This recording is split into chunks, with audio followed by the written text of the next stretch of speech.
नातेवाईकांची असंवेदनशील निष्काळजी आणि बेपर्वाईचे वर्तन अशा असाचं एक तक्रार प्राप्त झाल्यानंतर आपल्या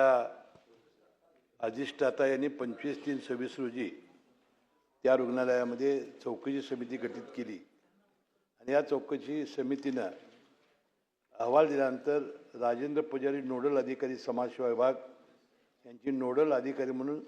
सर्वांची समन्वय साधून काम करण्यात ते असमर्थ आहेत. 2 समाजसेवा अधीक्षक यांनी काम टाळण्याची लांबवण्याची प्रवृत्ती दिसून येते आणि श्रीमती अरुणा खंडारे श्रीमती सोनू काळे समाजसेवा अधीक्षक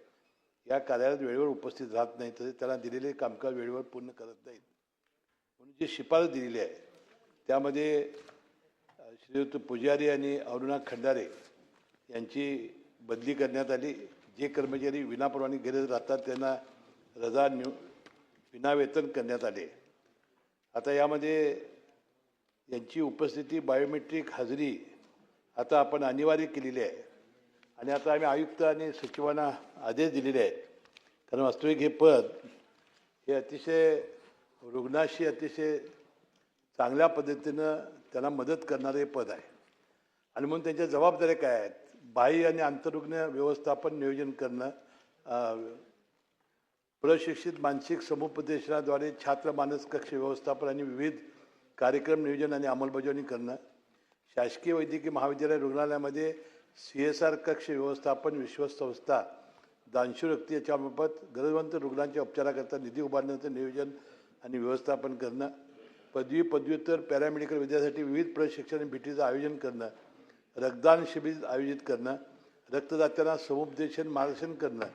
थॅलेसिमिया हिमोफिलिया सिकल सेल्स रुग्णांना शासकीय योजनांचा लाभ मिळवून देण्यासाठी मदत आणि सहकार्य करणं, अनोळखी आणि बेवारस रुग्णांचं पुनर्वसन, लैंगिक अत्याचारग्रस्त बालक आणि कुमारी माता यांचे समुपदेशन, अवयवदान आणि देहदान यासाठी कुटुंबाने समुपदेशन व मार्गदर्शन, दिव्यांग रुग्णांना उपचारासाठी मदत समुपदेशन मार्गदर्शन, राष्ट्रीय आरोग्य कार्यक्रम आरोग्य तपासणी शिबिर आणि विविध कार्यक्रमाची अंमलबजावणी करण्याचं काम या समाजसेवा अधिकाऱ्यांनी करावं अशी शासनाची अपेक्षा आहे आणि यासाठी आयुक्त यांना आम्ही निर्देश दिलेले आहेत की हे काटेकोरपणानं करण्यासाठी त्यांनी त्याच्यावर नियंत्रण ठेवावं आणि हे कर्मचारी व्यवस्थितपणानं त्या रुग्णांना मदत करतात का नाही हे सुद्धा काटेकोरपणानं पाहावं.